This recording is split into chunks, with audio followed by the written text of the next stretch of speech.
ये सारे चोर अब हो गए इकट्ठे। अब इनके पास में तर्क के आधार पर, तथ्य के आधार पर, फैक्ट के आधार पर कुछ कहने के लिए है नहीं मोदी के खिलाफ। अब ये क्या करते हैं, कभी ईवीएम का रोना रोएंगे, कभी ये कहेंगे चुनाव बंद हो जाएंगे। ये वामपंथियों का रोना जो है ये इसी प्रकार से चलता आ रहा था, चलता जाएगा और हमेशा ये रोएंगे ही। इनकी किस्मत में लिखा हुआ है रोना। कोई सामने खड़ा नहीं है, हो सकता है 450 भी हो जाए। वो पढ़वाने के लिए तैयार नहीं है राहुल गांधी से, और हम पीएम बना देंगे। कोई है नहीं, वो बीजेपी के लिए एसेट है।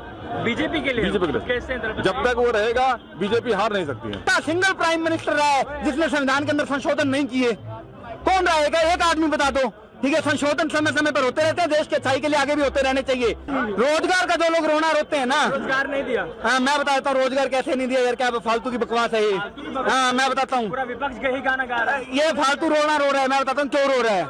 अगर तो आप रोजगार को सिर्फ और सिर्फ एक ही प्रॉपर्टी से देखते हो कि सरकारी नौकरी, ठीक है, तो मैं भी हो सकता है कुछ कम ज्यादा कर रहा होगा सीन, लेकिन रोजगार का मतलब अगर स्टार्टअप्स भी होता है, रोजगार का मतलब अगर प्राइवेट इंफ्रास्ट्रक्चर का बनना भी होता है, रोजगार का मतलब अगर बाहर की कंपनियों के अंदर इन्वेस्ट करना भी होता है, ठीक है, तो फिर रोजगार अगर आप उस आंकलन से देखोगे ना, तो किसी की औकात नहीं थी इससे पहले कि उस लेवल का रोजगार यहाँ पर जनरेट कर सके जिस लेवल का मोदी सरकार ने किया है। कितनी बाहर की कंपनियों ने आकर यहाँ पर इन्वेस्ट किया। हमारे यहाँ के जो वेल्थ क्रिएटर हैं, ठीक है, चाहे वो ये जिनको कोसते रहते हैं दिन रात, अडानी, अंबानी, टाटा, सबको ये लोग कोसते रहते हैं, वो वेल्थ क्रिएटर किस लेवल का रोजगार जनरेट कर रहे हैं, ठीक है, उनको तुम कोसते हो दिन रात। ठीक है, उसके बाद में मुद्रा योजना के अंतर्गत, स्किल डेवलपमेंट के अंतर्गत आपको आपकी स्किल्स को अच्छा करके आपको रोज नए स्टार्टअप खुल रहे हैं। 2014 से पहले एंटरप्रेन्योरशिप होती क्या है कोई ग्रेजुएट लड़का जानता नहीं था। ठीक है, आज हर तीसरा आदमी एंटरप्रेन्योर बनने के लिए निकल रहा है। क्यों निकल रहा है? ठीक है, क्योंकि कितने ही स्टार्टअप पिछले कुछ सालों के अंदर अंदर यूनिकॉर्न बन गए। कितने स्टार्टअप यूनिकॉर्न बन गए। आरोप ये भी है, हाँ, जैसे ही 400 पार का नारा लगा रहे फिर से सरकार बनेगी, मोदी जी संविधान ही बदल देंगे। अच्छा, संविधान बदलने की जहाँ तक बात है, ऐसा कौन सा सिंगल प्राइम मिनिस्टर रहा है जिसने संविधान के अंदर संशोधन नहीं किए? कौन रहेगा? एक आदमी बता दो। ठीक है, संशोधन समय समय पर होते रहते हैं, देश के अच्छाई के लिए आगे भी होते रहने चाहिए और होंगे। ठीक है, रही बात पूरी तरह से संविधान को पलट देने की, उसके मूल अधिकारों को बदल देने की, ऐसा कोई नहीं कर रहा। ना तो कभी मोदी जी ने कहा, ना कभी अमित शाह जी ने कहा, ना किसी और बीजेपी के लीडर ने कहा। ये सिर्फ और सिर्फ लेफ्टिस्ट के द्वारा जो भ्रम फैलाने का कार्रवाई है वो की जा रही है। ये वामपंथियों का रोना जो है ये इसी प्रकार से चलता आ रहा था, चलता जाएगा और हमेशा ये रोएंगे ही। इनकी किस्मत में लिखा हुआ है रोना, ये लिखवा करके लाए हैं। क्यों? क्योंकि वामपंथी मीन्स क्या? असंतुष्ट जीव जो है ना, जो इस धरती के ऊपर असंतुष्ट जीव है वो वामपंथी होगा। ठीक है, और इनके ये असंतुष्ट है तो रोएगा, ये रोने के लायक ही हैं। और मेरे को आता है आनंद इनको रोते हुए देख के। ये जितने लाल सलाम वाले हैं ना, ये जितने लाल सलाम वाले हैं, ये हिंदुस्तान के गद्दार हैं। ठीक है, जो लोग इस देश की किसी भी अच्छी पॉलिसी के समर्थक नहीं है, ठीक है, वो काहे की जनता, इनके पढ़ने चाहिए 11 नंबर के जूत। ठीक है, आवश्यकता ये है। और फालतू मेरे से तो शुगर कोटेड करके बोला नहीं जाता। ठीक है, लोग कर लेते होंगे शुगर कोटेड। जो जूत पढ़ने के लायक है उसके जूत पढ़ेंगे और जो सराहने के लायक है उसको सराहा जाएगा। और यही नीति इस देश की होनी चाहिए। और इस नीति के ऊपर अगर योगी बाबा और इस नीति के ऊपर मोदी जी, शाह जी चल रहे हैं। ये देश का आखिरी चुनाव होने वाला है, यदि मोदी जी चुनाव जीत जाते हैं तो। मोदी जी तो 4 में भी जीत गए थे, सॉरी 14 में भी जीत गए थे। ठीक है, उसके बाद में 2 बार चुनाव जीत करके आए हैं मोदी जी। तो 19 भी जीत गए, 14 भी जीत गए, फिर कितने बार चुनाव बंद करवा दिए।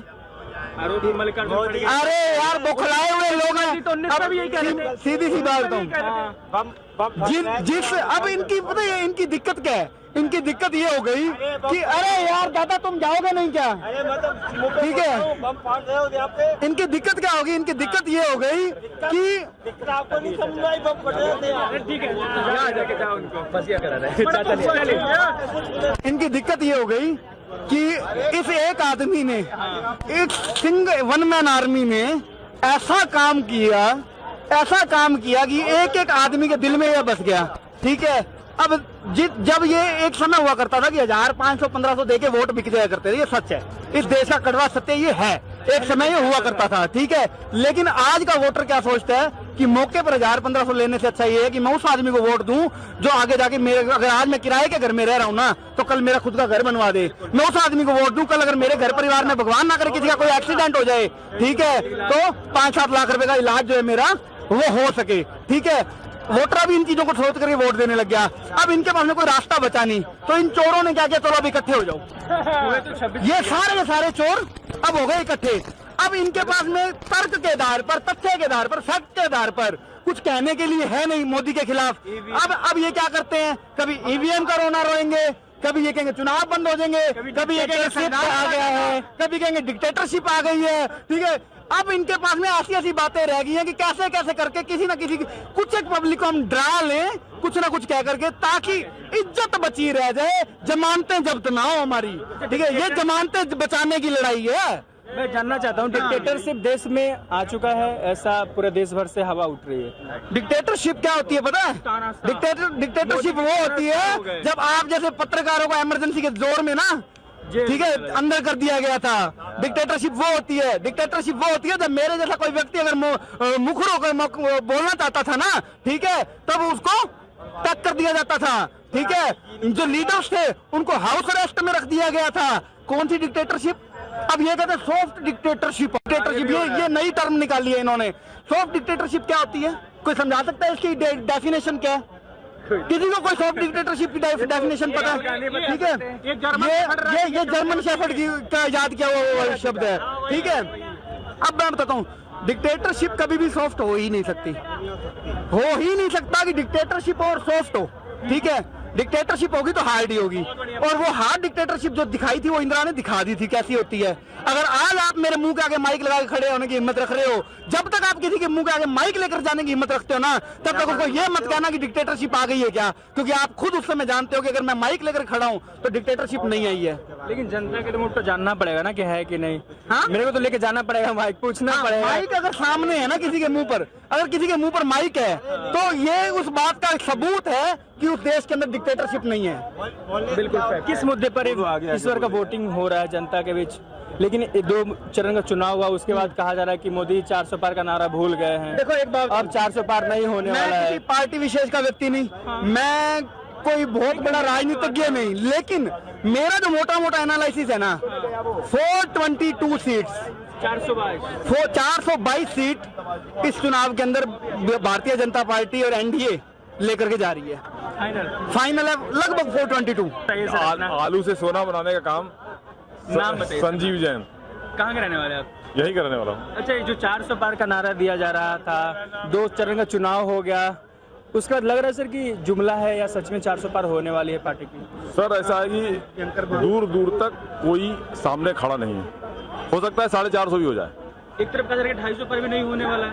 सर बोलने वालों को छोड़ो, आप जमीन पर खड़े हो, आप ये बोलो कि विपक्ष में से कौन सा ऐसा आदमी है या कौन सा ऐसा नेता है जिससे आप अपने बच्चे को पढ़वाओगे घर पर ले जाके, जो अपने बच्चे का टीचर बना दो। ऐसा कौन सा आदमी बता दो मेरे को। बच्चे का टीचर बनाने के लिए आप राजी नहीं हो, उसको पीएम का कुर्सी दे देंगे। राहुल गांधी से कोई बच्चे को पढ़वाएगा? पूछो, वो खुद तो पढ़ाई पूरी कर लो, किसी से पूछ लो, किसी से पूछ लो, कोई अपने बच्चे को घर में पढ़ाएगा? बच्चों को पढ़वाने के लिए तैयार नहीं है राहुल गांधी से, और हम पीएम बना देंगे। एक सीट ही तो मांग रहे हैं। कमाल करते हो यार आप। देखो ऐसा है, पीएम बनने का कोई उसमें कोई है नहीं, वो बीजेपी के लिए एसेट है। बीजेपी के लिए? बीजेपी के लिए कैसे? जब तक वो रहेगा बीजेपी हार नहीं सकती है। मतलब विपक्ष में राहुल गांधी, जहाँ राहुल गांधी जाते हैं, क्या बोल देंगे, क्या कर देंगे, वो अपने सेल्फ गोल करके को बदलने वाली है बीजेपी पार्टी। सेल्फ गोल, वो जो भी जो बोलते हैं सेल्फ गोल करके आते हैं। अपने कहीं कुछ बोल दिया, बीजेपी के लिए सीट बढ़ गया। बीजेपी को सीट ही बढ़ा रहे हो बस, और कुछ नहीं है। मतलब बीजेपी 400 पार कर रही है एकदम। और केजरीवाल